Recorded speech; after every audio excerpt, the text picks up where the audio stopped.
नमस्ते। इस वीडियो में मैं आपको विस्तार से बताऊंगा कि क्या निंटेंडो स्विच 2 रीजन लॉक्ड है और क्या इसके गेम्स भी रीजन लॉक्ड हैं।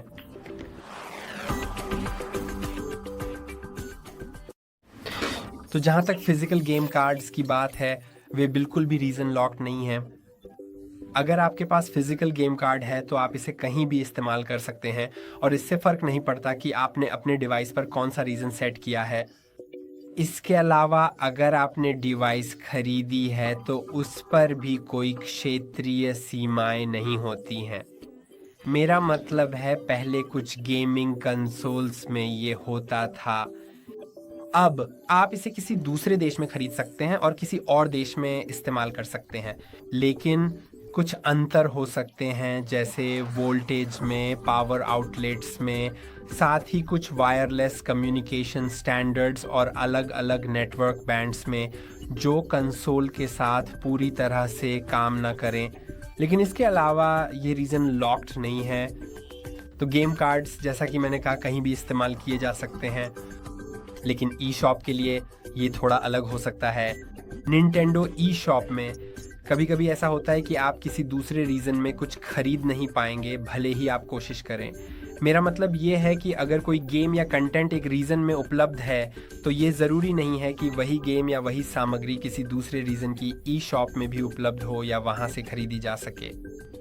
एक बार जब आप खरीद लेते हैं तो आपको उसकी एक्सेस मिल जाती है, लेकिन अगर आपका रीज़न अलग है तो कभी कभी आप उसे खरीद नहीं सकते।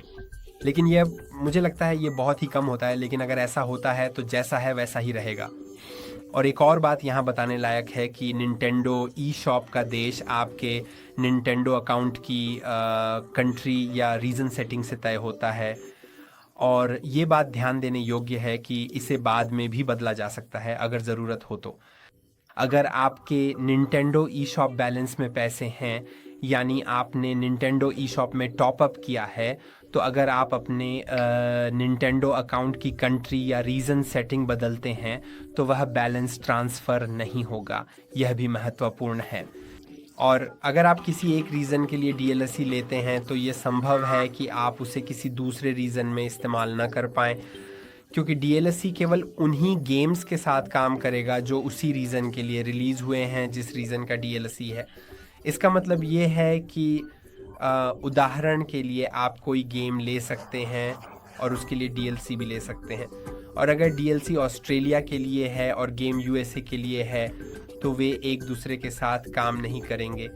यानी ऐसे मामलों में दोनों के बीच कंपैटिबिलिटी नहीं होगी, वे एक साथ काम नहीं करेंगे। और वैसे आप इसे चेक भी कर सकते हैं, गेम पर क्लिक करके और फिर ऑप्शंस में जाकर गेम की जानकारी चेक करें। अब सॉफ्टवेयर इंफॉर्मेशन में जाएं, और हाँ, मेरे पास यहाँ यह अभी उपलब्ध नहीं है, लेकिन कुछ गेम्स के लिए वहाँ सपोर्ट इन्फॉर्मेशन होगी और उसमें या तो लिखा होगा USA, Canada, Latin America, Caribbean, या फिर उदाहरण के लिए ऑस्ट्रेलिया, न्यूजीलैंड लिखा होगा।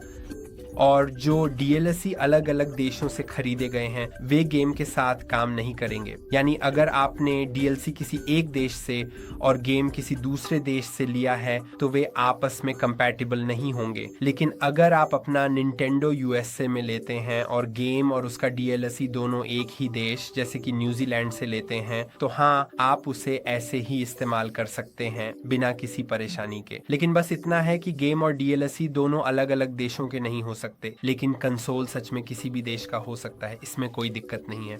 और मुझे पूरी उम्मीद है कि यही वह जानकारी थी जो आप ढूंढ रहे थे। और हाँ, लाइक और सब्सक्राइब करना न भूलें। अगली बार फिर मिलेंगे।